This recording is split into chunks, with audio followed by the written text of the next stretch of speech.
scan this. Sovi is here. Let's level up.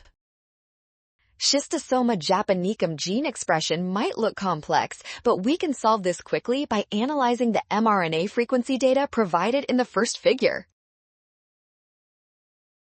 Look closely at Figure 1 to identify which parts of gene R appear most often. We are searching for the specific regions that show the highest peaks on the frequency graph.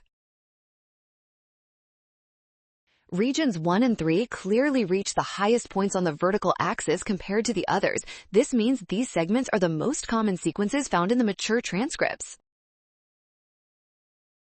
In contrast, regions 2 and 4 show much lower frequencies. Since 1 and 3 are the highest, option A is our perfect match. Let's go! Well done! Scan the code. You can learn better with Sovi. Avoid the rush and trust the given data to find the highest peaks.